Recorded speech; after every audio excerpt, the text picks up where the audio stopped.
Investing in the stock market can feel like you're gambling at the casino. Prices going up, prices coming down, volatility, lots of noise, and lots of opinions in the marketplace. So if you want to invest without turning into a gambling addict, here are my 5 tactics to make money and have fun while doing it. Which brings us to the first question, which is how does this business make money and do I understand it? One of the things that makes the stock market feel like gambling is the sheer number of people who have no idea what they're doing. And they don't even start at the most basic question, which is how does this business actually make money? If a business makes money, the stock market will react positively and the price will go up. And if the business loses money, the stock price generally goes down. So before you take your hard-earned money and invest it into a business, make sure you can answer that question. How does this business make money? Take for example, Guzman and Gomez, the burrito chain here in Australia that's taking the world by storm. They make money by selling you, the consumer, burritos, burrito bowls, nachos, and everything else that's on their menu. Simply put, the more food they sell, the more money they make. And you'll know if your shares in GYG are going to go up if you can see them investing in new and efficient ways to sell more food. And if you don't know how the business you're investing in makes money,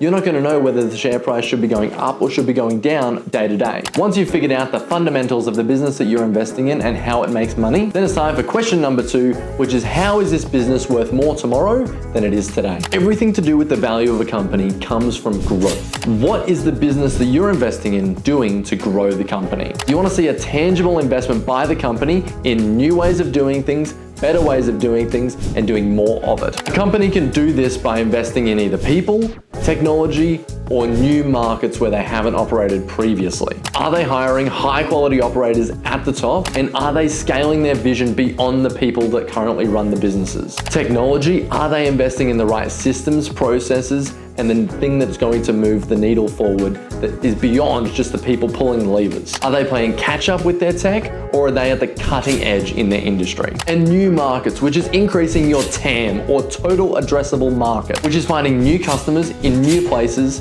in more ways to sell. If your investment is moving in this direction, then you know you're generally in a good place. Now it's time for question number 3, which is who is leading the charge? When it comes to a company's thriving or dying, it all comes back to leadership. This is why I love investing in founder-led companies. The founder is the person who started the business, but also truly understands their customer and who they're trying to reach. Founders generally take more risks and they're more agile. They know what the business needs at any given time. This can, however, carry with it more volatility. But for me, I'm happy to stomach that risk because I trust that the founder knows exactly where the business needs to go. This isn't to say that non-founder-led businesses are a bad investment. It just means you need to listen to who's running the business and making sure they're passionate and they know what they're doing with your money. Good leadership obsesses over their customer.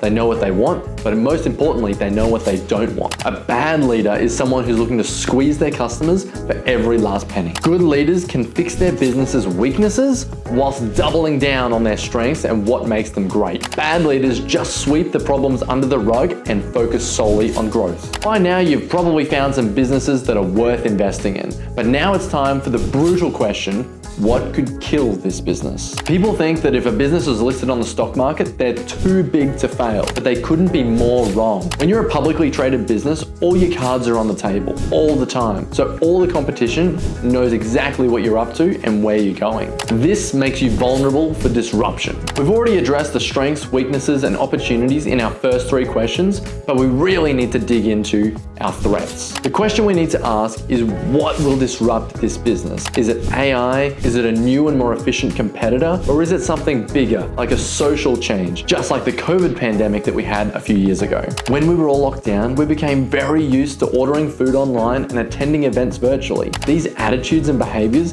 have not normalized since we've recovered. That's why the likes of DoorDash and Uber Eats are such powerhouses in the food industry even now. And it's also why it's become commonplace for people to work from home. You're not going to be able to predict anything and everything that could or couldn't happen to your investment. But it's really good to be critical about your investment decisions because it'll make you think harder and make better quality investment decisions. And finally, it's time for number 5, which is to run a gut check. This is going to go against what a lot of people are going to tell you about making money in the stock market. But the goal of investing is not to remove 100% of your emotions. In my experience, completely removing the emotion turns you into a bit of a jerk. You become so obsessed about the returns and the numbers and making money that you lose sight of the bigger goal at play, which is to make money and have fun. You have to leave a little bit of room to still be sentimental and emotional. Like my first investment was in Beacon Lighting, a lighting retailer here in Australia, and they're not an amazing business. They're a good business,